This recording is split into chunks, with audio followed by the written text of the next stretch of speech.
We are live, sir. ಹರಿ ಓಂ ಹರಿ. ಸರ್ವರಿಗೂ ನಮಸ್ಕಾರಗಳು. ಹರಿ ಓಂ. Prostrating at the lotus feet of Brahmanishta Sadguru Shrotriya Sri Virajeshwara Saraswati and the entire Guru Parampara on behalf of all of us. Today's discourse on the commentary on Viveka Chudamani written by Acharya Shankara Bhagavatpada will continue. Hari Om. With the initial Prarthana Shlokas are Mangalacharana Shlokas. Om Shri Ganeshaya Namaha. Om Shri Mahasaraswatyai Namaha. Sadashiva Samarambham Shri Shankaracharya Madhyamam Asmadacharya Paryantam Vande Guru Paramparam. Shruti Smruti Purana Namalayam Karunalayam Namami Bhagavatpadam Shankaram Lokashankaram Shankaram Shankaracharyam Keshavam Badarayanam Sutrabhashyakrito Vande Bhagavantau Punah Punah Sarva Vedanta Siddhanta Gocharam Tamagocharam Govindam Paramanandam Sadgurum Pranatosmiham. Om Namo Bhagavate Virajeshwaraya. Harihi Om. So, in the forum of Sadguru Acharya talking to his Uttamadhikari disciple, Shishya, the session of Viveka Chudamani now continues. Last time, Bhagavatpada had written about the way the Acharya tells the Shishya about ultimately how to reach Brahmajnana, how to reach liberation by mainly the Viveka and Vairagya, followed by Shat Sampatti, like Shama, Dama, Uparati, Titiksha, Shraddha, Samadhana, and then followed by Shravana, Manana, Nididhyasana, means dhyana, continuous meditation. And by the grace of the Guru or God, when the disciple follows all the instructions sincerely, with a total conviction, Shraddha and Bhakti, and with a total surrender at the lotus feet of his Guru, then at an appropriate time, when the Sadguru is pleased, who is nothing but God himself, that Shishya, during the meditation phase, he will enter into Nirvikalpa Samadhi.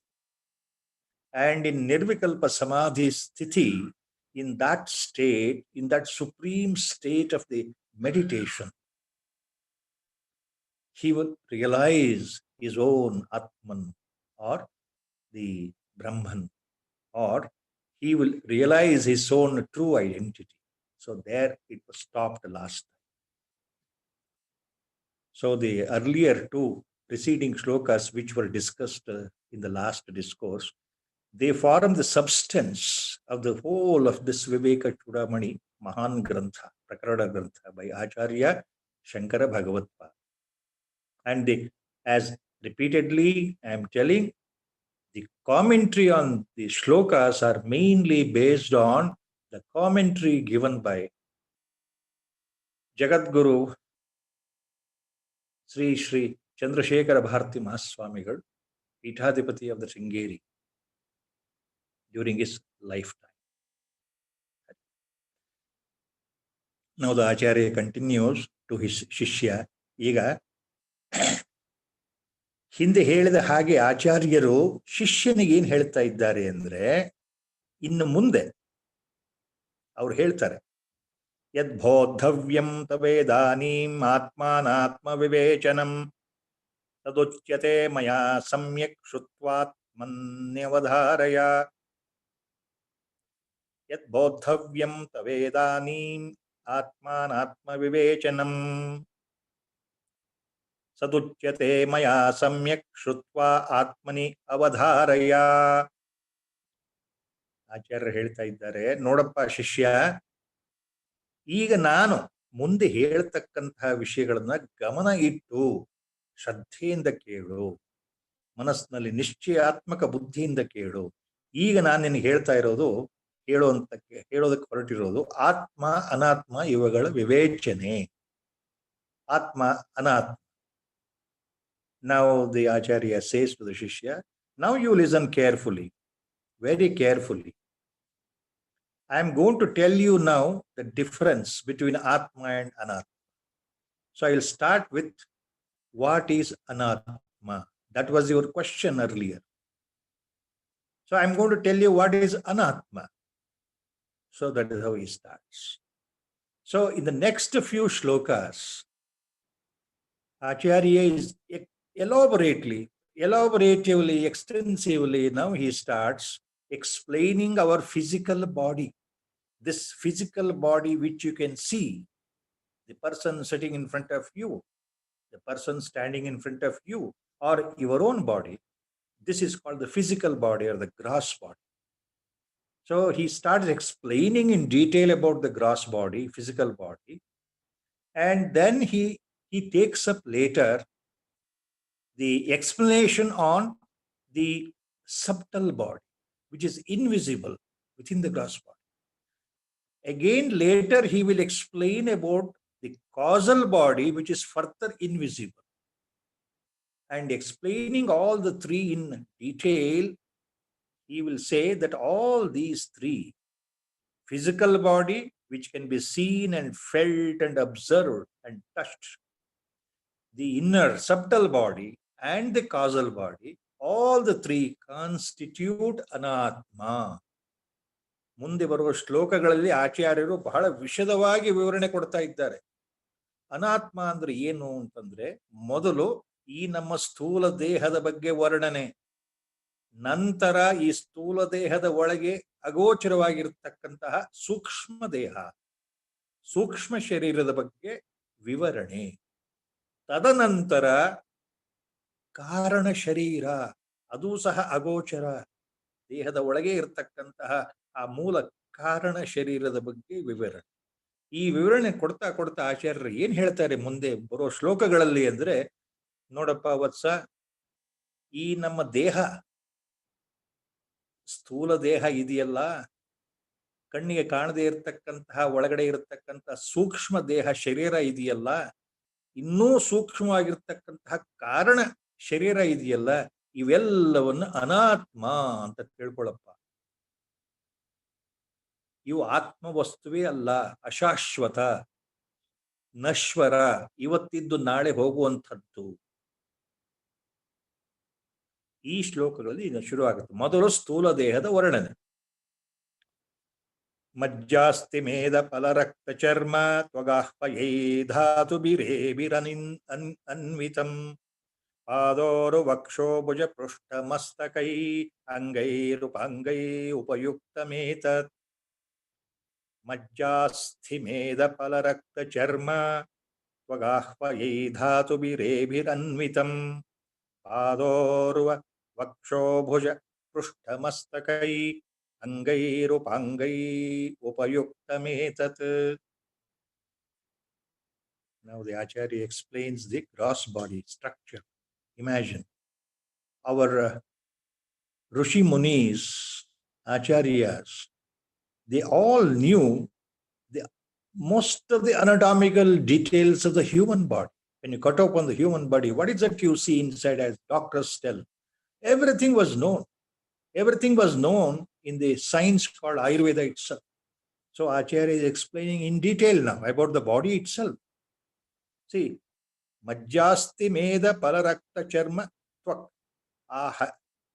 ಅಹ್ವಯೈ ಧಾತುಭಿಃ ಏಭಿಃ ಧಾತುಭಿಃ ಅಹ್ವಯೈ ಅನ್ವಿತಂ. He says, look, this body is actually made up of the bone marrow tissue, majja, bone marrow, soft marrow tissue within the long bones. This marrow tissue is responsible for the production of the blood cells.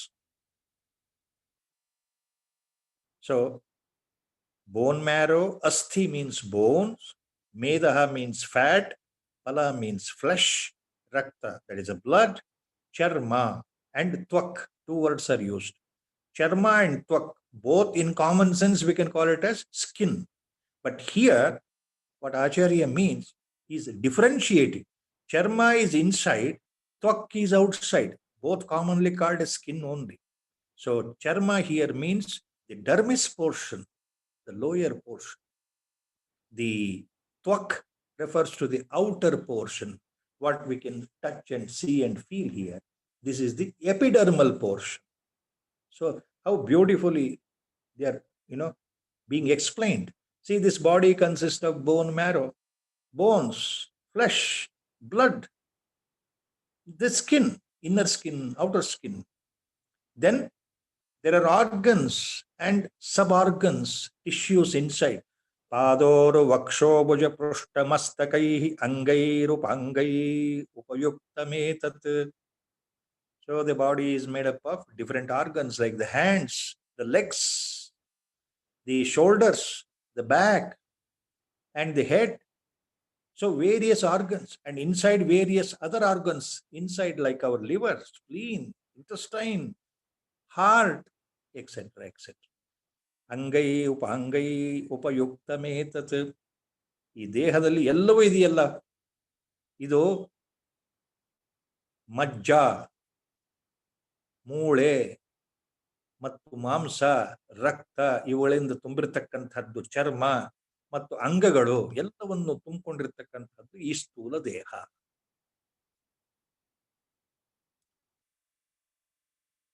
ಅಹಂ ಮಮೇತಿ ಪ್ರತಿತಂ ಶರೀರಂ ಮೋಹಾಸ್ಪದಂ ಸ್ಥೂಲಮಿತೀರ್ಯತೆ ಬುಧೈಃ ನಭೋ ನಭಸ್ತ್ವದ್ದಹನಂಬುಭೂಮಯಃ ಸೂಕ್ಷ್ಮಾಣಿ ಭೂತಾನಿ ಭವಂತಿ ತಾನಿ.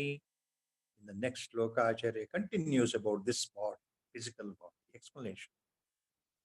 Aham mameti prathitham shariram mohaspadam stholamitiryatai budhaihi nabho nabastvaddhanambubhumaya sukshmani bhutani bhavanti tani. Aham mameti prathitham shariram. ನೋಡಪ್ಪ ಶಿಷ್ಯ, ಈ ಸ್ಥೂಲ ದೇಹ ಇದೆಯಲ್ಲ, ಇದು ಯಾವಾಗಲೂ ಅಹಂ ಪ್ಲಸ್ ಮಮ, ಅಹಂ ಮತ್ತು ಮಮ ಈ ಎರಡು ವಿಕಾರಗಳಿಗೆ ಕಾರಣೀಭೂತವಾಗಿರ್ತಕ್ಕಂಥದ್ದು ಈ ಸ್ಥೂಲ ಶರೀರ. ಅಹಂ ಅಂದ್ರೆ ನಾನು ನಾನು ನಾನು ನಾನು ಅನ್ನುವ ಭಾವ ಅಹಂಕಾರ. ಮಮ ಅಂತಂದ್ರೆ ಇದು ನನ್ನದು ನನ್ನದು ನನ್ನದು ನನ್ನವರು ನನ್ನವರು ನನ್ನದು ಅನ್ನೋ ಭಾವ ಮಮಕಾರ. ಅಂದ್ರೆ ಅಹಂಕಾರ ಮತ್ತು ಮಮಕಾರ ಎರಡೂ ಕೂಡಿರತಕ್ಕಂತಹ, ಈ ಎರಡನ್ನೂ ಇಟ್ಕೊಂಡಿರತಕ್ಕಂತಹ ಈ ಸ್ಥೂಲ ದೇಹ ಇದು ಮೋಹಾಸ್ಪದಕ್ಕೆ ಕಾರಣ. ಅಹಂ ಮಮೇತಿ ಪ್ರತಿತಂ ಶರೀರಂ ಮೋಹಾಸ್ಪದಂ ಸ್ಥೂಲಮಿತೀರ್ಯತೈ ಬುಧೈಃ. See, this body, aham plus mama, this body identifies itself that I am this, I am this, I am this, from the birth till the death. So that is the ego, aham. And always this gross body thinks, mama, mama, mine, mine, mine, mine. These are mine, they belong to me. So this me and mine concept always built in from thousands of births. So aham refers to ego or ahankara. Mama refers to mamakara, that is attachment. Mine means attachment. You are attached always from the birth till the death. Attached. Attached to what? So many things.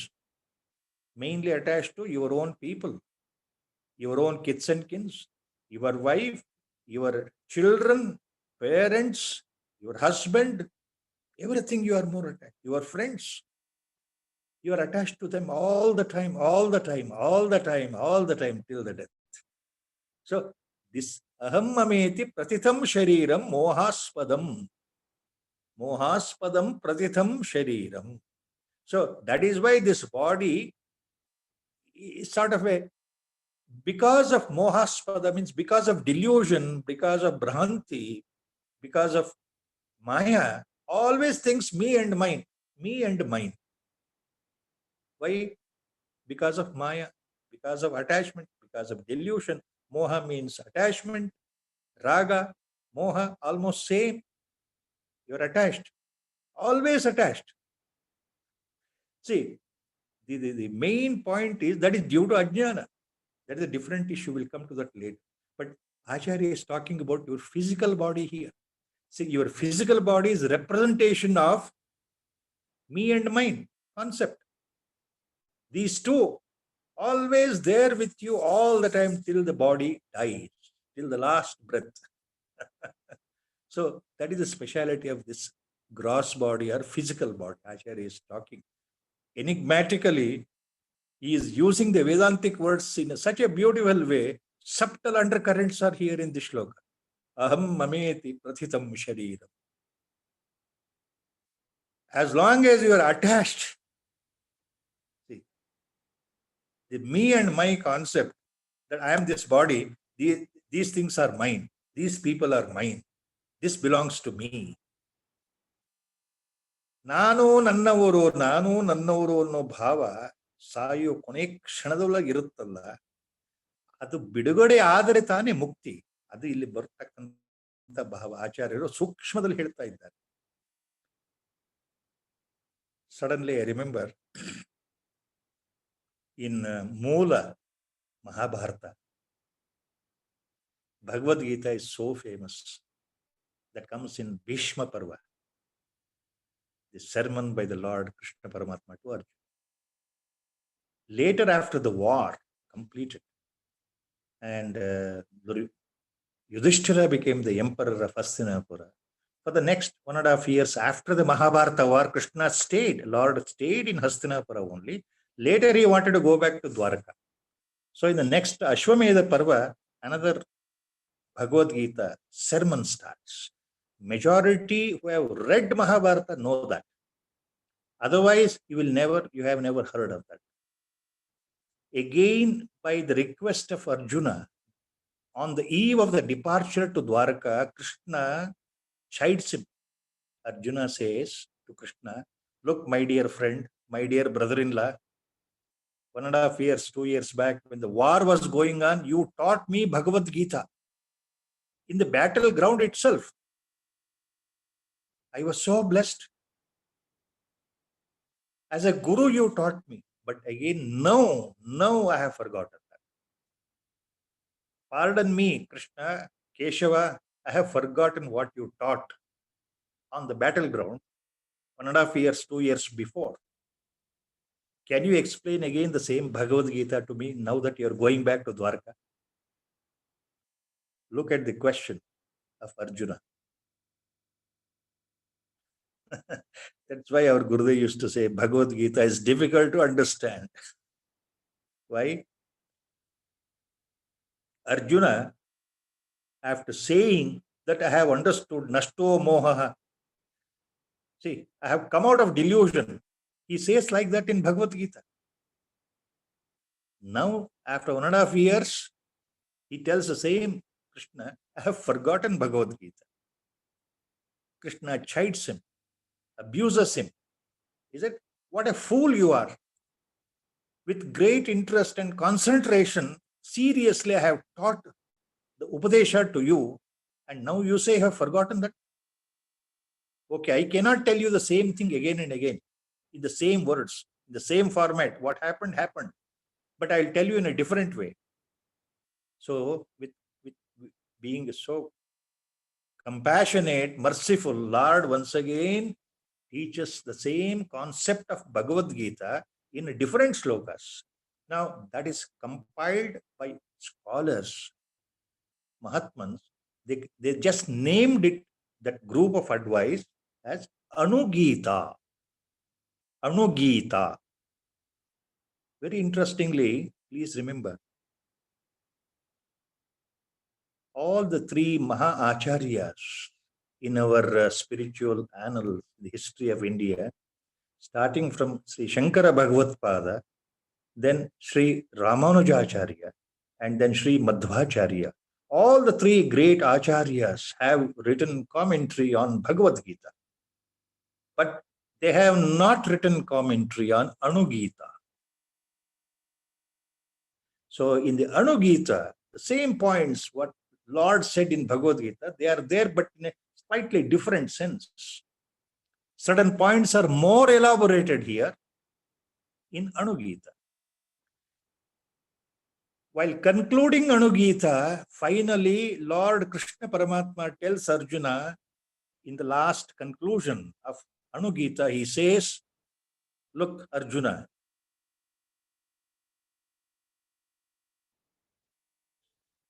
Dvaksharastu bhaven mrityu Traksharam Brahma Shashvatam. Dvaksharastu bhaven mrityu Traksharam Brahma Shashvatam. Mameti bhavet mrityuhu na mameti Shashvatam.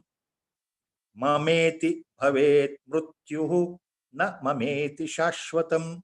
He concludes that like that. Lord's Vachana in Anugita. So there what he means, look Arjuna, there is a word with 2 letters, Jakshara, and there is a word with 3 letters, Trakshara. ಅಣುಗೀತೆಯಲ್ಲಿ ಭಗವಂತ ಉಪಸಂಹಾರದಲ್ಲಿ ಅರ್ಜುನನ್ ಹೇಳ್ತಾನೆ, ಕೊನೆಯ ಉಪದೇಶ ಏನು ಅಂದ್ರೆ, ನೋಡಪ್ಪ ಅರ್ಜುನ, 2 ಅಕ್ಷರದ ಒಂದು ಪದ ಇದೆ, 3 ಅಕ್ಷರದ ಒಂದು ಪದ ಇದೆ. ಆ 2 ಅಕ್ಷರದ ಪದಕ್ಕೆ ಯಾರು ಜೀವನ ಪರ್ಯಂತ ಜ್ಯೋತ್ ಬಿದ್ದಿದಾರೋ, ಹಿಡ್ಕೊಂಡಿದಾರೋ, ಅವರಿಗೆ ಮುಕ್ತಿ ಇಲ್ಲ. ಹುಟ್ಟು ಸಾವು ಚಕ್ರದಲ್ಲಿ ನಿರಂತರವಾಗಿ ಸುತ್ತಾನೆ ಇರ್ತಾರಪ್ಪ ಅರ್ಜುನ. ಯಾರಿಗೆ ಆ 3 ಅಕ್ಷರದ ಪದ ಅರ್ಥ ಆಗಿದೆಯೋ, ಅನುಸಂಧಾನ ಮಾಡ್ತಾರೋ ಜೀವನದಲ್ಲಿ, ಅವರು ಬ್ರಹ್ಮಜ್ಞಾನವನ್ನು ಹೊಂದಿಬಿಡ್ತಾರೆ, ಸಂಸಾರದಿಂದ ಮುಕ್ತರಾಗ್ಬಿಡ್ತಾರೆ. ಅವರಿಗೆ ಮರಣ ಬರೋದ್ರ ಒಳಗೇನೆ ಅವರು ಮುಕ್ತರಾಗ್ಬಿಡ್ತಾರೆ, ಜನ್ಮರಾಹಿತ್ಯ ಸ್ಥಿತಿ ಬಂದ್ಬಿಡುತ್ತೆ, ಮತ್ತೆ ಅವರು ಪುನರ್ಜನ್ಮ ತಗೊಳ್ಳಲ್ಲಪ್ಪ ಅರ್ಜುನ. ಯಾವುದದು 2 ಅಕ್ಷರ ಪದ ಮನುಷ್ಯ ಜ್ಯೋತಿ ಬೀಳೋದು? ಮಮ. ಕೃಷ್ಣ ಹೇಳ್ತಾನೆ, ಭಗವಂತ ಮಮ, ನನ್ನದು. 3 ಅಕ್ಷರದ ಪದ ಯಾವುದು? ನ ಮಮ ಇತಿ, ನ ಮಮೇತಿ, ನನ್ನದಲ್ಲ. ನ ಮಮ, ನನ್ನದಲ್ಲ. See, look how beautifully in this one shloka itself, whole thing is conveyed by Lord himself. He says, people always, they are attracted by the 2-lettered word, mama, mine, mine, mine. Here mama means aham also. Because of aham, there is mama feeling. So everything is mine, everything is mine. These people are mine. These are my kids and kins. These are my dear ones. These are my near ones. These people, I love them so much. They are my daughters, my sons, my wife, my husband. Others are different. They are the loved ones. They love me and I love them. My life is for them only. See, mama, attachment. Attachment to the people, attachment to the wealth, attachment to your property, attachment to your status, attachment to your friends, your job, everything. That's because of your own ego. So when you're attached to that one word, mama, yaksharastu bhavin mrityu, that word will lead to mrityu, means death. Every time reborn, death, reborn, death. So you are in the cycle of samsara. As long as you are attached, you are in the samsara. But when you say na mama, Traksharam Brahma Shashvatam, na mameti Brahma Shashvatam. So when you say it is not mine, everything belongs to God. It's all God's gift. Even this body is not mine. See, they are there. The body is there. It is doing its duty. But I am not this body. When I am not the body, people connected to me are also not mine spiritually. They appear different, but they are all one and the same, because there is only one supreme Atma. I am that Atma Swarupa. Everything is same Atma Swarupa. So na mama means no attachment, no delusion. So they are fit enough for the jnana. What Lord says in Anugita. Mameti bhaven mrityuhu na mameti Brahma Shashvatam. So the person devoid of delusion of me and mine concept will reach Brahmahood, Brahmapada. He is the man who can be realized in this birth itself. He is the one adhikari for Brahmajna. So we have digressed a little bit here. So now the Guru starts explaining the same physical body to the Shishya in the next shloka.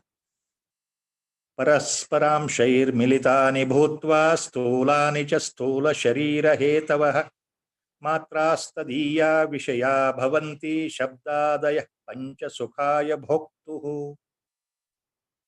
Parasparam shair militani bhutva stolani cha stola. Before this shloka I started, I forgot the last two charanas of the previous shloka to explain. I just forgot. I'll come back to that. The last two charana of the previous shloka, Nabho nabhastvaddhanambo bhumaya sukshmani bhutani bhavantitani. The physical process, Acharya is explaining to the Shishya how this gross body is formed. This gross body, this physical body. ಈ ಎರಡು ಕೊನೆ ಚರಣಗಳ ಹಿಂದಿನ ಶ್ಲೋಕದ್ದು ಮರ್ತಿದ್ದೆ, ಅದನ್ನು ಹೇಳ್ತಾ ಇದ್ದೇನೆ. ನಭೋ ನಭಸ್ತ್ವದಹನಾಂಬ ಭೂಮಯ ಸೂಕ್ಷ್ಮಾಣಿ ಭೂತಾನಿ ಭವಂತಿ ತಾನಿ. ಆಚಾರ್ಯರು ಹೇಳ್ತಾರೆ ಶಿಷ್ಯನಿಗೆ, ನೋಡಪ್ಪ, ಈ ಸ್ಥೂಲ ಶರೀರ ಮುಖ್ಯವಾಗಿ 5 ಪಂಚಮಹಾಭೂತಗಳಿಂದ ಮಾಡಲ್ಪಟ್ಟಿದೆ. 5 ಪಂಚ ಮೀನ್ಸ್ 5 ಪಂಚಭೂತಗಳಿಂದ ಈ ಶರೀರ ಮಾಡಲ್ಪಟ್ಟಿದೆ. ಯಾವುದು ಪಂಚಭೂತಗಳು? ಆಕಾಶ, ವಾಯು, ಅಗ್ನಿ, ಜಲ ಅಂದ್ರೆ ನೀರು, ಮತ್ತು ಪೃಥ್ವಿ ಮಣ್ಣು. ಈ 5 ಪಂಚಭೂತಗಳಿಂದ ಈ ದೇಹ ಮಾಡಲ್ಪಟ್ಟಿದೆ. So the Acharya is making very clear that this physical body is a result of the 5 basic elements produced in the cosmos during creation. The 5 basic elements, they are called Panch Mahabhutas. 5 basic elements, everyone knows it very clearly. Everyone has heard of that. The entire body, the living body, even including any animal, not only human being, made up of 5 elements, basic elements. What are the basic elements? Akasha, that is, sometimes in English books it is written as ether, space. But again, remember, Akasha has no substitute English word correct. Akasha, or what is called as space or ether, should be termed as Akasha only. So Akasha, then Vayu, that's what we commonly call air, blowing all the time. Then Agni, that is the heat. Agni, heat. Then Jala means water. Then Prithvi means the soil, surface, or the earth itself. So the 5 basic elements constitute the physical body. These 5 elements. Then next shloka, Acharya explains that how the 5 elements join together. So it is a big process. I have to cut short here because it is in very detail, it is explained in Upanishads. So I have to cut short here. Please bear with me attentively. Whatever possible, I try to explain in a simple, as much as possible, simple words. How the 5 basic elements constitute the body, how they are formed first.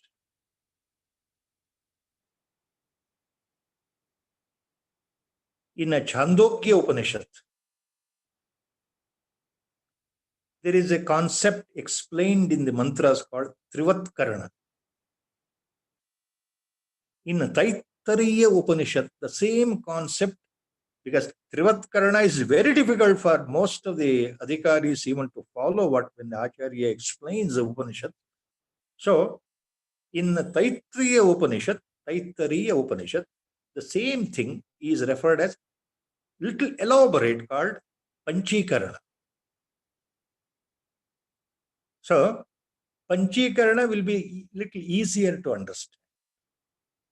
So, let me, with the grace of Sadguru, I am trying to explain again here the basis of combination of the elements. So during creation, before the five elements emerged, they were in the most subtle, invisible, very, very invisible seed form. So the five basic elements, they were highly in the basic seed form called tanmatras. Tanmatra means from the unmanifest, before creation, they were there. Totally invisible. So the Akasha, the space, ether, that was originally present as a seed form, invisible, called Akasha Tanmatra. The air, Vayu, was present as a Vayu Tattva or Vayu Tanmatra. The fire or the Agni was present in the form of Agni Tattva or Agni Tanmatra. The water, Jala, was present in the form of Jala Tattva or Jala Tanmatra. The Prithvi, soil, solid matter, was present as Bhutattva or Bhutanmatra. So they were the precursors for the five elements. ಈ 5 ಪಂಚ ಮಹಾಭೂತಗಳು ಸೃಷ್ಟಿಯಲ್ಲಿ ಬರುವ ಮೊದಲು ಯಾವ ರೂಪದಲ್ಲಿತ್ತು ಅಂದ್ರೆ ತನ್ಮಾತ್ರೆಗಳ ರೂಪದಲ್ಲಿದ್ದವು. ಆಕಾಶ ತನ್ಮಾತ್ರೆ ಮತ್ತು ವಾಯು ತನ್ಮಾತ್ರೆ, ಅಗ್ನಿ ತನ್ಮಾತ್ರೆ, ಜಲ ತನ್ಮಾತ್ರೆ ಮತ್ತು ಭೂ ಅಥವಾ ಪೃಥ್ವಿ ತನ್ಮಾತ್ರೆ. Now, each tanmatra, the precursor, invisible, tattva, the principle, each one first divided into two equal parts. 50%, 50%. To make it simple, you have a 1 rupee coin, you divide into two, means one is 50 paisa, another is another 50 paisa. So each tanmatra divided into two equal parts, and the 1/2 of the equal part, that's 50 paisa coin, imagine, again divided into 4 equal parts. So that half tanmatra divided equally into 4 parts. Say, for example, the 1/2, 50% divided into 4 means what? 12.5%, 12.5%, 12.5%, 12.5%. So you have one single tanmatra, 50%, 1 unit, remaining 4 units of 12.5% each. So 1 plus 4, totally 5. 50% is 1 unit. The other 4 units are subunits. Joined together 5. Now, during the formation of the 5 Panch Mahabhutas, what happened? Now Akasha is to be formed first during creation. So what happened? The Tanmatra of Akasha, the 50% unit of Akasha, invisible seed, joined with remaining 4, 12.5, 12.5, 12.5, 12.5% of other remaining 4 elements. And it formed the Akasha Mahabhuta. So the 50% of Akasha joined with the remaining 4 tanmatras. 12.5% Vayu Tanmatra plus 12.5% Agni Tanmatra plus 12.5% Jala Tanmatra plus 12.5% Bhu Tanmatra or Prithvi Tanmatra. So joined together, it forms, ultimately it gave rise to Akasha as one of the 5 basic elements. Same logic holds good for the remaining 4. Vayu, basic Mahabhuta, basic element. It formed like that from the Tanmatras. So this is called Panchikarana Tattva, as explained in Taittiriya Upanishad. So Acharya combining all these things. Now, in a short form, he says in the shloka, in the first line itself, ಪರಸ್ಪರಾಂಶೈರ್ಮಿಲಿತಾನಿ ಭೂತ್ವಾ ಸ್ಥೂಲಾನಿ ಚ ಸ್ಥೂಲ ಶರೀರ ಹೇತವಃ ಮಾತ್ರಾಸ್ತದೀಯಾ ವಿಷಯ ಭವಂತಿ ಶಬ್ದಾದಯ ಪಂಚ ಸುಖಾಯ ಭೋಕ್ತುಃ. ಇಲ್ಲಿ ಏನ್ ಹೇಳ್ತಾ ಇದ್ದಾರೆ ಆಚಾರ್ಯರು? ಸೂಕ್ಷ್ಮ ತನ್ಮಾತ್ರೆಗಳಿಂದ ಪಂಚಮಹಾಭೂತಗಳು ಬಂದವು, ಅಷ್ಟು ತಿಳ್ಕೊಂಡ್ರು ಸಾಕು. ಪಂಚಮಹಾಭೂತಗಳು ಪ್ರಪಂಚದಲ್ಲಿ ಸೃಷ್ಟಿ ಆರಂಭದಲ್ಲೇ ಹೊರಗಡೆ ಬಂದವು. ಈ ಪಂಚಮಹಾಭೂತಗಳು ಒಂದಕ್ಕೊಂದು ಮಿಶ್ರಣ ಆಗ್ತಾ ಆಗ್ತಾ ಆಗ್ತಾ ಮುಂದೆ ಈ ಸ್ಥೂಲ ಶರೀರ ಬಂದಿದೆ. ಪರಸ್ಪರಾಂಶೈರ್ಮಿಲಿತಾನಿ ಭೂತ್ವಾ ಸ್ಥೂಲಾನಿ ಚ ಸ್ಥೂಲ ಶರೀರ ಹೇತವಃ. So to summarize, Acharya tells the Shishya, look, so the 5 basic elements which were earlier formed by Tanmatra combination, Panchekarana Tattva, they once again mixed in a particular proportions and gave rise to this gross body, physical body. So the 5 basic elements joined and formed this physical body. Then these 5 elements gave rise to the 5 subtle sense organs, subtle sense objects in the body. Matrastadiya vishaya bhavanti shabdadaya pancha sukhaya bhoktuh. ಈ ಸ್ಥೂಲ ಶರೀರ 5 ಪಂಚಮಹಾಭೂತಗಳಿಂದ ಬಂದ ಮೇಲೆ ಇದೇ ಸ್ಥೂಲ ಶರೀರದಲ್ಲಿ 5 ಈ ಇಂದ್ರಿಯಗಳು ತಮ್ಮ ಅನುಭವವನ್ನು ಹೊಂದಲಿಕ್ಕೆ 5 ರೀತಿಯ ಇಂದ್ರಿಯ ವಿಷಯಗಳು ಉತ್ಪತ್ತಿಯಾದವು ಈ ದೇಹದಲ್ಲಿ. ಮಾತ್ರಾಸ್ತದೀಯ ವಿಷಯ ಭವಂತಿ ಶಬ್ದಾದಯ ಪಂಚ ಸುಖಾಯ ಭೋಕ್ತುಃ. ಈ ಮನುಷ್ಯನಿಗೆ, ಜೀವನಿಗೆ ಸುಖ ದುಃಖಗಳನ್ನು ಅನುಭವಿಸ್ಲಿಕ್ಕೆ ಕಾರಣವಾಗಿರತಕ್ಕಂಥ 5 ಇಂದ್ರಿಯಗಳ ಆ ಒಂದು ಯೋಗ್ಯತೆ ಇದೆಯಲ್ಲ, ವಿಷಯವನ್ನು ಅನುಭವಿಸ್ತಕ್ಕಂಥ ಸ್ಥಿತಿ, ಆ ಸೂಕ್ಷ್ಮ ಇಂದ್ರಿಯಗಳು ಈ ಶರೀರದಲ್ಲಿ ಉಂಟಾದವು. 5 ಪಂಚಭೂತಗಳಿಂದ ಈ 5 ಸೂಕ್ಷ್ಮ ಇಂದ್ರಿಯಗಳು ಉಂಟಾದವು. ಯಾವುದಪ್ಪ ಅದು ಅಂದ್ರೆ ಶಬ್ದ, ಸ್ಪರ್ಶ, ರೂಪ, ರಸ ಮತ್ತು ಗಂಧ, ವೇದಾಂತ ಹೇಳುತ್ತೆ. Now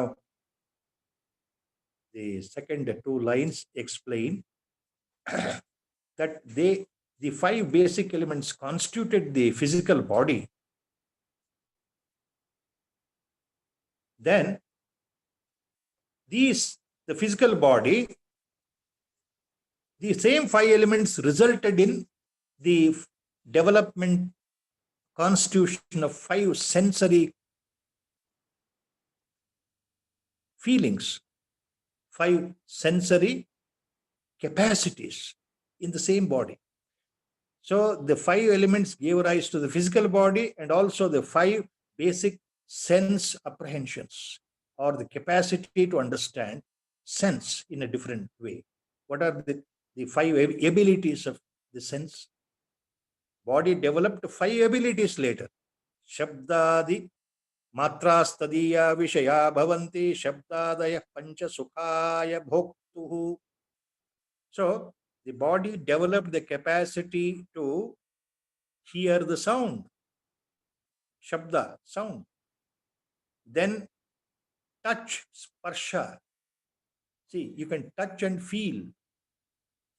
That feeling of touch developed. Then the sight, rupa. Rupa means seeing the form with your eyes, your eyesight. You can see the world. You can see different forms.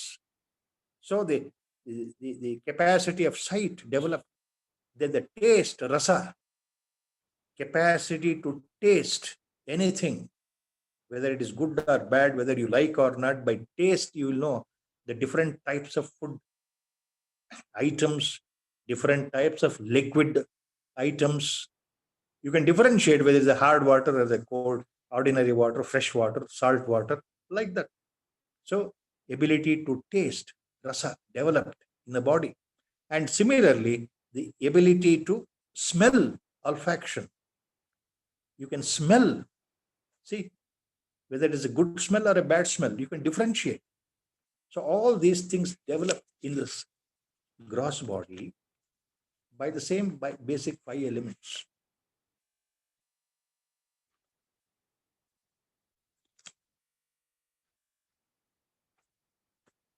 Then Acharya starts explaining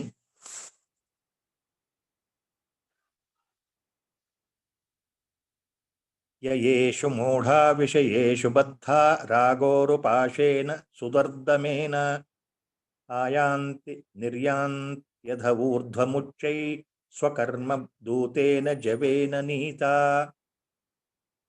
Next Acharya explains how the body, the physical body, how it derails the human being when he starts running behind such sense pleasures, when he becomes a slave for his own sense pleasures, how he gets derailed.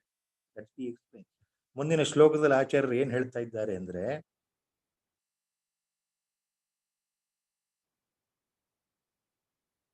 ಅಜ್ಞಾನಿಗಳು ಅವರನ್ನ ಮೂಢ ಅಂತ ಕರೀತಾ ಇದ್ದಾರೆ ಆಚಾರ್ಯರು. ಯೇಷು ಮೂಢ ವಿಷಯೇಷು ಬದ್ಧ. ಯಾವ ಅಜ್ಞಾನಿಗಳು ಮೂಢರು ಕೇವಲ ವಿಷಯ ವಾಸನೆಗಳ ಹಿಂದೆ, ಕೇವಲ ವಿಷಯ ಸುಖಗಳ ಹಿಂದೆ ಓಡ್ತಾ ಇರ್ತಾರಲ್ಲ, ಯಾಕೆಂದ್ರೆ ಅವರು ತಮ್ಮ ರಾಗದಿಂದ ಬದ್ಧರಾಗಿದ್ದಾರಲ್ಲ. ರಾಗ ಅಂತಂದ್ರೆ ಅವರು ಆ ಒಂದು ಆಸೆ, ಬಲವಾದ ಆಸೆ, ಮೋಹ, ವ್ಯಾಮೋಹ, ಇದು ರಾಗದಲ್ಲಿ ಬರ್ತಕ್ಕಂಥದ್ದು. ತಮ್ಮ ಆಸೆ ಮತ್ತು ಮೋಹದಿಂದ ಬದ್ಧರಾಗಿದ್ದಾರಲ್ಲ, ಇದನ್ನು ಹೊಂದಬೇಕು, ಅದನ್ನು ಪಡಿಬೇಕು, ಇದನ್ನು ನಾನು ಪಡಿಲೇಬೇಕು ಜೀವನದಲ್ಲಿ ಅಂತ. ಈ ರೀತಿ ಮೋಹದಿಂದ ಬಂಧಿತರಾಗಿ, ರಾಗದಿಂದ ಬಂಧಿತರಾಗಿ ಇರತಕ್ಕಂತಹ ಮೂಢರು ಈ ವಿಷಯ ಸುಖದ ಹಿಂದೆ ಓಡ್ತಾ ಇದ್ದಾರಲ್ಲ, ಅದೇನಾಗುತ್ತೆ ಅಂದ್ರೆ ಅವರ ಜೀವಮಾನದಲ್ಲಿ ತಮ್ಮ ಸ್ವಂತ ಕರ್ಮಗಳ ಫಲಸ್ವರೂಪವಾಗಿ ಮೇಲೆ ಹೋಗೋದು ಮತ್ತೆ ಕೆಳಗೆ ಬರೋದು, ಅದು ನಡೀತಾನೇ ಇರುತ್ತೆ ಅವರ ಜೀವನದಲ್ಲಿ. ಈ ಶ್ಲೋಕದ ಮೂಲ ಅರ್ಥ ಏನು ಅಂದ್ರೆ, ಆಶೆಗಳಿಂದ ಬದ್ಧರಾಗಿ ತಮ್ಮ ಸಂಕಲ್ಪಗಳಿಗೆ ಜೋತು ಬಿದ್ದು ಮೂಢಮತಿಗಳು, ಅಜ್ಞಾನಿಗಳು ತಮ್ಮ ನಿಜವಾದ ಸುಖವನ್ನು ಬಿಟ್ಟು ಜಗತ್ತಿನಲ್ಲಿ ಕಾಣ್ತಕ್ಕಂತಹ ಈ ಹೊರಗಡೆ ಸಿಗೋ ಸುಖದ ಕಡೆ ಗಮನ ಇಟ್ಟು ಓಡ್ತಾ ಇರ್ತಾರಲ್ಲ, ಅಂಥವರು ಸಂಸಾರ ಸಾಗರದಲ್ಲೇ ಇರ್ತಾರೆ ಯಾವಾಗಲೂ. ಇವಾಗ ಮರಣ ಬಂದ್ಮೇಲೆ ಮತ್ತೆ ಒಳ್ಳೆ ಕರ್ಮಗಳನ್ನ ಮಾಡಿದ್ರೆ ಮೇಲೆ ಸ್ವರ್ಗಕ್ಕೆ ಹೋಗ್ತಾರೆ, ಕೆಟ್ಟ ಕರ್ಮಗಳನ್ನ ಮಾಡಿದ್ರೆ ನರಕಕ್ಕೆ ಹೋಗ್ತಾರೆ, ಕೆಳಗಡೆ ಅಧೋಲೋಕಕ್ಕೆ ಹೋಗ್ತಾರೆ. ಸೊ ಹೋಗೋದು ಬರೋದು ಅವ್ರಿಗೆ ಇದ್ದೇ ಇರತ್ತಲ್ಲಪ್ಪ ಶಿಷ್ಯ. ಈ ಹೋಗೋದು ಬರೋದು ಅವರಿಗೆ ತಪ್ಪೋದಿಲ್ಲ, ಈ ಸಂಸಾರ ಬಂಧನ ಅವರಿಗೆ ತಪ್ಪೋದಿಲ್ಲ. ಯಾಕೆ ಅಂದ್ರೆ ರಾಗ ಅನ್ನೋ ಒಂದು ಬಂಧನದಲ್ಲಿ ಸಿಕ್ಬಿದ್ಬಿಟ್ಟಿದ್ದಾರೆ ಅವರು. ಈ ಶ್ಲೋಕದ ಅರ್ಥ, ಯೇಷು ಮೂಢ ವಿಷಯೇಷು ಬದ್ಧ ರಾಗೋರುಪಾಶೇನ ಸುದರ್ದಮೇನ ಆಯಾಂತಿ ನಿರ್ಯಾಂತಿ ಅಧ ಊರ್ಧ್ವಮುಚ್ಚೈ ಸ್ವಕರ್ಮ ದೂತೇನ ಜವೇನ ನೀತ. ಜವೇನ ನೀತ ಸ್ವಕರ್ಮ ದೂತೇನ. ಜವೇನ ನೀತ means very quick, very fast method. Swakarma dutena, by the actions what they have committed in this life, of the karmas what they have done in this life. So those karmas will decide whether they have incurred punya in this life or only papa in this life. Whether they incurred merits in this life or demerits in this life, that is decided by their own karmas, by their own actions, by their own behavior. Because of that, either they go up or they go down. They go to the heaven and other urdhva lokas after death, or they go down to adholokas, hell and other unwanted dimensions. So they'll be going up and down because of their own karma, because of their own actions in the birth. Why? Because they are totally deluded and attached to the sensuous pleasures. They are attached to the sense of smell, attached to the sense of touch. Please remember the word Vishaya, last time I had told. Vishaya Sukha, very important Vedantic word. In Vedanta, this word is always used. Vishaya Sukha. Vishaya, the word means both. Vishaya means kama, means your desires. That mainly also refers to, Vishaya also refers to your lust, your sensuous lust, your sensuous attraction, sexual attraction towards opposite sex. A natural instinct, a very natural instinct in all animals, including human beings. Human beings are no exception. So, in most of the cases, when Vedanta uses the word Vishaya Sukha, Vishaya refers to Kama. Kama, in most of the cases, refers to the lust, sensuous lust, attraction towards opposite sex. See, the inborn urge, that sexual urge is referred as Vishaya Sukha. So, by delusion, when people, Mudha, he calls Acharya, Yayeshu Mudha Vishayeshu Baddha Ragorupashena Sudurdamena. See, Sudurdamena, they are bound so tightly, Sudurdamena, by this rope called Raga, attraction, desire, Kama. Vishayeshu Baddha. They are all the time, right from the teenage till the final, even up to the later ages, they are always attached to this sexual instinct. Most of them, not all, not all, not all.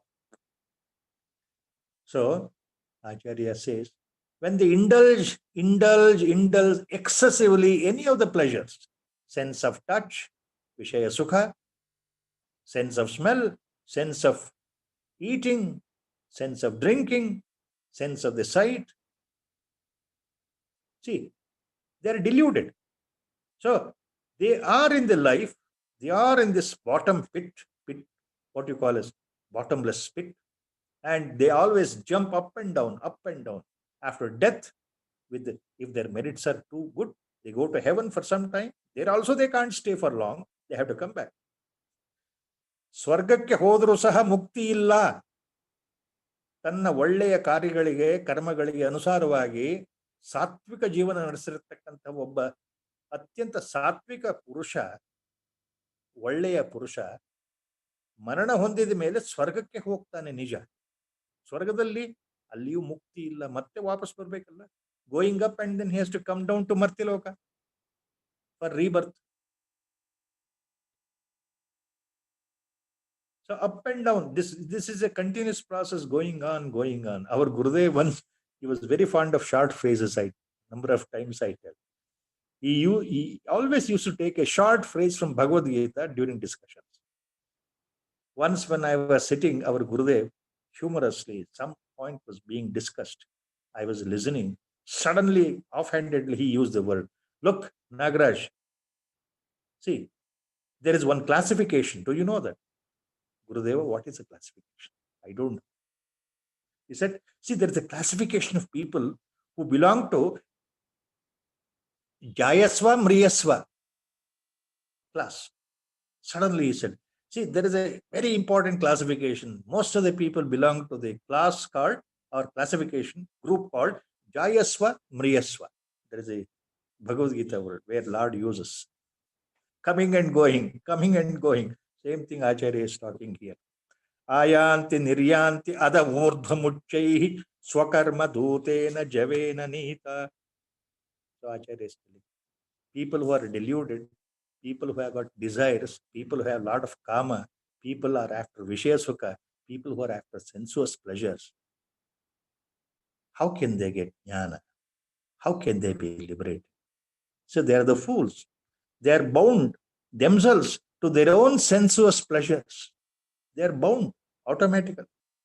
So they carried up and down by the force of their own actions, by their own karmas.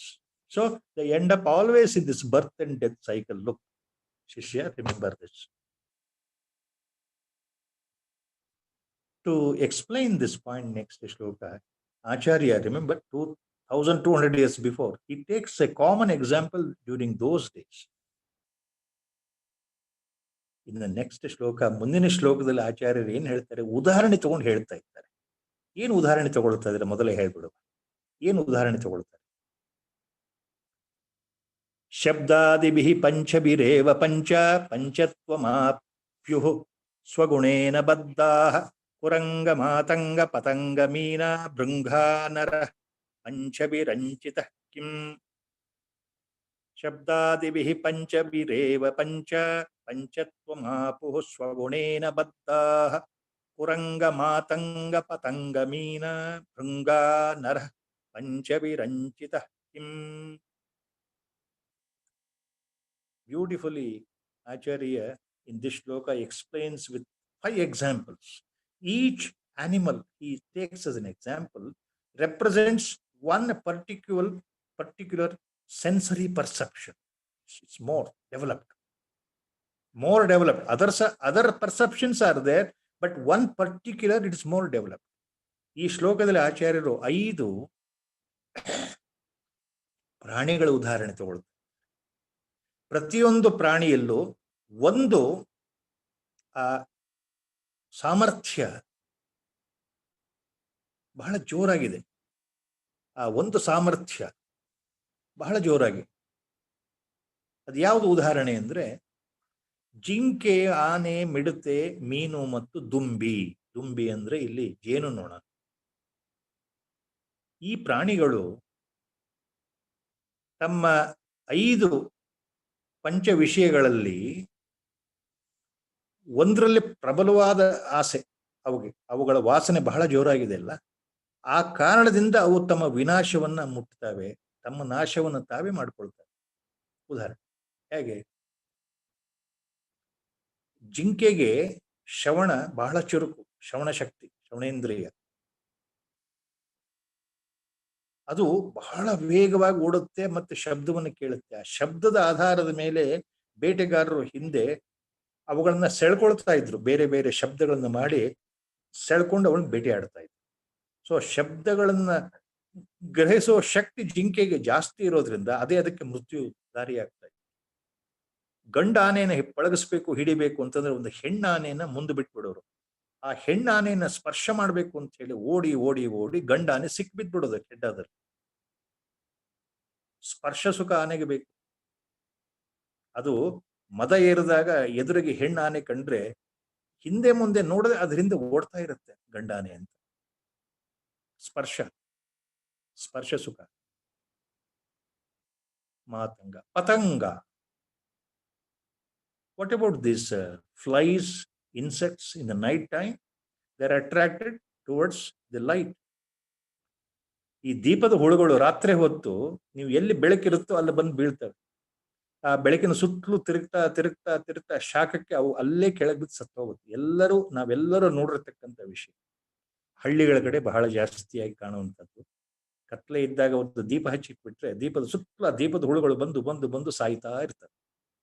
ಅದಕ್ಕೆ ನೋಟ, ಪ್ರಕಾಶ ಇದೆಯಲ್ಲ, ಆ ನೋಟವೇ ಅದಕ್ಕೆ ಮೃತ್ಯು. ಅದು ದೀಪದ ಹುಳು ಕೆಲಸ ಆದ್ರೆ ಮೀನಿಗೇನು ರಸ, ರುಚಿ, ಟೇಸ್ಟ್. ಮೀನು ಹಿಡಿಯೋನು ತನ್ನ ಗಾಳಕ್ಕೆ ಏನೋ ಒಂದು ಸಣ್ಣ ಹುಳುವನ್ನು ಸಿಕ್ಸಿರ್ತಾನಲ್ಲ ನೀರೊಳಗೆ, ಆ ಹುಳುನ ತಿನ್ಬೇಕು ಅಂತ ಆ ವಾಸನೆ ಹಿಡ್ಕೊಂಡು ಬರುತ್ತಲ್ಲ ಮೀನು, ಗಾಳಕ್ಕೆ ಸಿಕ್ಕಾಕೊಳುತ್ತಲ್ಲ, ಹೋಗುತ್ತೆ.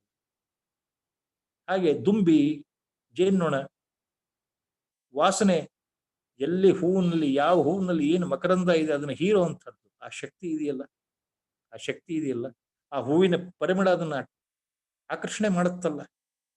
ಎಲ್ಲ ದುಂಬಿಗಳು ಎಲ್ಲ ಹೂವುಗಳ ಪರಿಮಳದಿಂದ ಆಕರ್ಷಿತರಾಗಿ ಸುತ್ತಿ ಸುತ್ತಿ ತಮ್ಮ ಗೂಡಿನಲ್ಲಿ ಬಂದು ಆ ಜೇನು ಶೇಖರಣೆ ಮಾಡಿದಾಗ ಮನುಷ್ಯ ಬಂದು ಅವನ್ ಸಾಯಿಸ ಜೇನನ್ನು ತಾನು ತೆಕ್ಕೊಂಡು ಹೋಗ್ತಾನಲ್ಲ.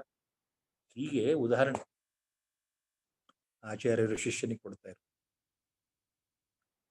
So the Acharya says, see, in this example, the deer is mainly attracted by the sense of sound. That becomes its ultimate disaster for its own life. The elephant mainly attracted towards the sense of touch, especially during heat period.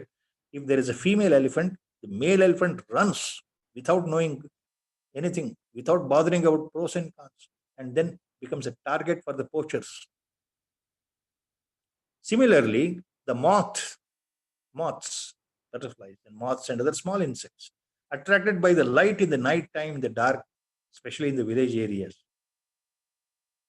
When the lamp is there, all these flies come around, dance around. They are attracted by the rupa, the, the form, the brightness, the heat, and they come and die there.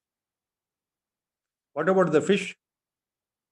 Attracted by the taste of the flesh or the worm attached, dangling at the hook by the fisherman, and it easily it is caught by the fisherman, like that.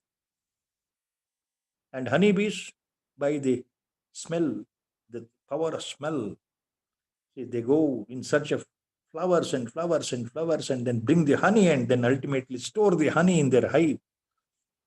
They suck the nectars and convert them into honey, laborious process for the sake of their newly hatched larvae. But what the man does, he takes away the hive, kills all the honeybees sometimes, and uses the honey for his own purpose. So this example. So what Acharya means, when animals have developed one or two faculties of sense of perception and they die, the man has got all the five faculties of sensory perception well developed. So what about the human being? Man has well developed sense of smell. Man has well developed sense of sight, well developed sense of touch, well developed sense of taste. All these things are there in the human body. So then what about him? Easily he becomes a victim within he knows in his own body, because of his own sense perception, because of his mind always geared up outside to satisfy sensory perception, to satisfy his lust. There is a point here Acharya is mentioning. Then he gives one example here. Doshena tivro vishaya krishna sarpa vishadapi visham nihanti bhoktaram drushtaram chakshushaapyayam. Doshena tivro vishaya krishna sarpa vishadapi visham nihanti bhoktaram drushtaram chakshushaapyayam. ಆಚಾರ್ಯ ಈ ಶ್ಲೋಕದಲ್ಲಿ ಒಂದು ಉದಾಹರಣೆ ಕೊಡ್ತಾ ಇದ್ದಾರೆ. ಮತ್ತೆ ಒಂದು ಸರ್ಪದ ವಿಷ, ಹಾವಿನ ವಿಷ, ಅದು ಕಚ್ಚಿದ್ರೆ ಮಾತ್ರ ನಮ್ಮ ದೇಹದಲ್ಲಿ ರಕ್ತದಲ್ಲಿ ಸೇರಿದ್ರೆ ಮಾತ್ರ ನಮಗೆ ತೊಂದರೆ ಆಗತ್ತೆ, ನಮಗೆ ಮೃತ್ಯುವನ್ನು ತರಬಹುದು. ಯಾವಾಗ ಆ ವಿಷ ನಮ್ಮ ದೇಹದಲ್ಲಿ ಸೇರಿದರೆ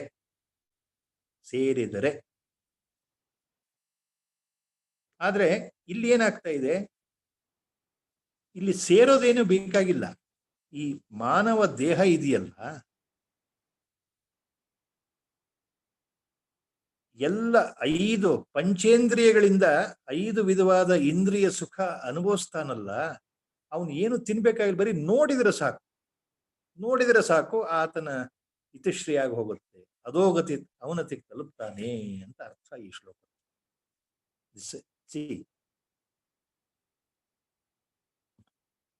What Acharya says here is,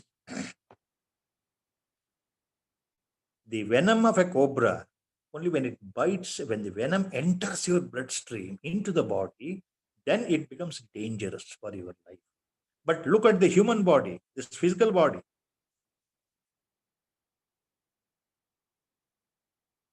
Just it is so much by delusion becomes victim of his own 5 sensory perceptions of sense organs and how to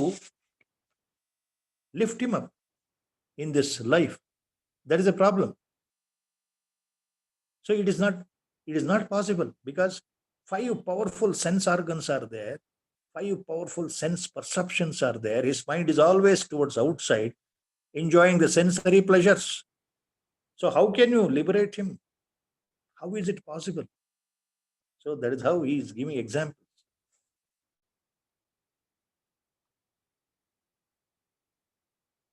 ವಿಷಯಾಶಾ ಮಹಾಪಾಶಾದ್ಯೋ ವಿಮುಕ್ತ ಸದಸ್ಸುಜಾತ್ ಸುದಸ್ತ್ಯಜಾತ್ ಸ ಏವ ಕಲ್ಪತೆ ಮುಕ್ತೈಃ ನಾನ್ಯ ಷಟ್ ಶಾಸ್ತ್ರವೇದ್ಯಪಿ.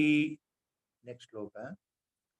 ವಿಷಯಾಶಾ ಮಹಾಪಾಶಾದ್ಯೋ ವಿಮುಕ್ತ ಸುದುಸ್ತ್ಯಜಾತ್ ಸ ಏವ ಕಲ್ಪತೆ ಮುಕ್ತೈಃ ನಾನ್ಯ ಷಟ್ ಶಾಸ್ತ್ರವೇದ್ಯಪಿ.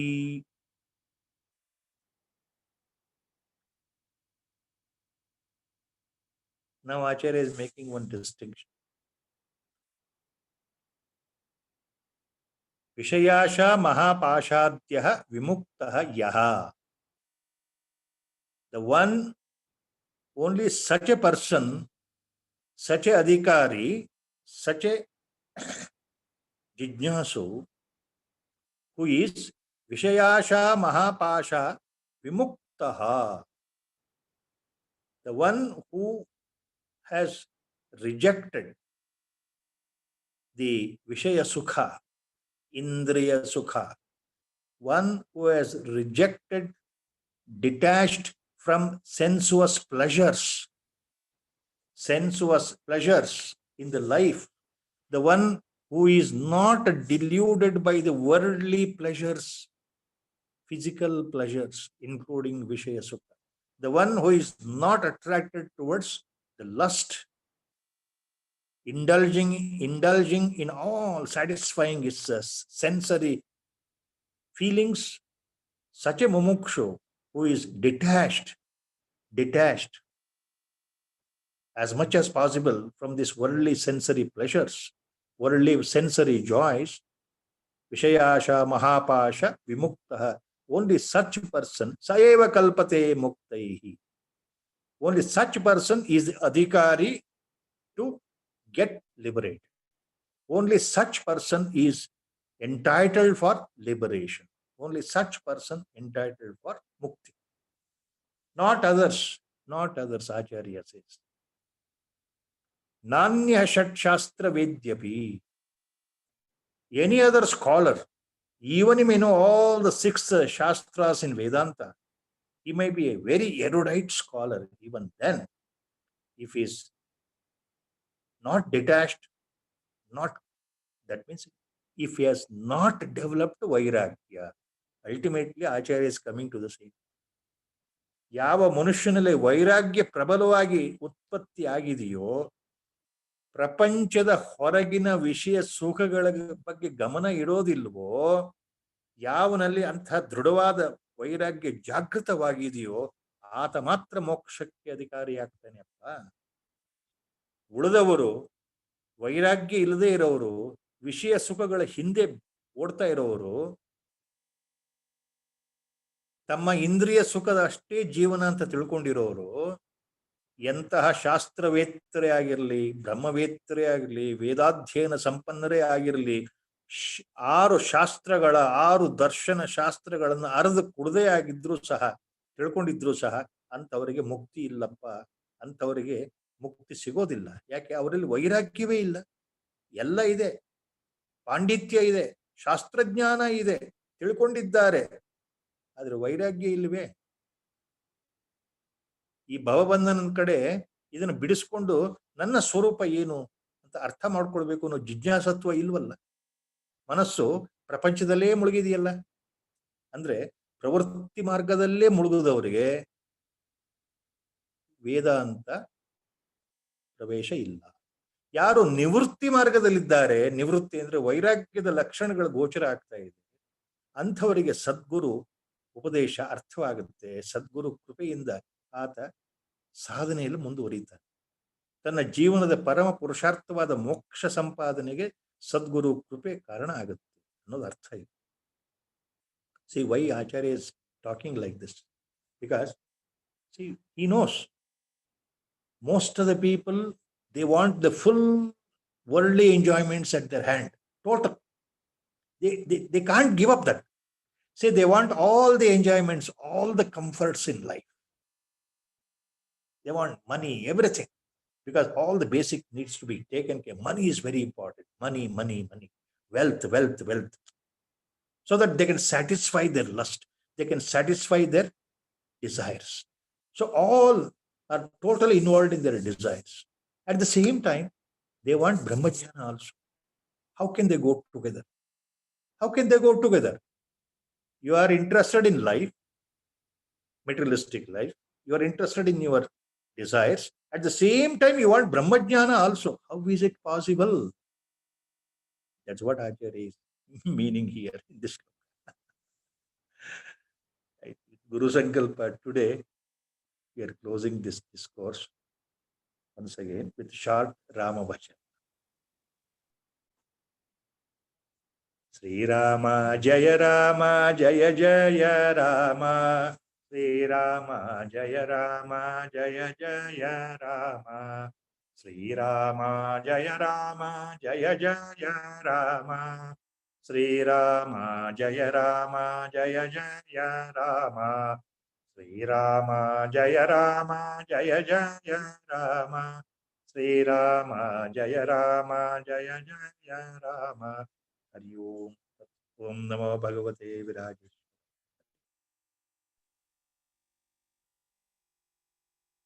Thank you, sir. That was simply mesmerizing. Hari Om, sir.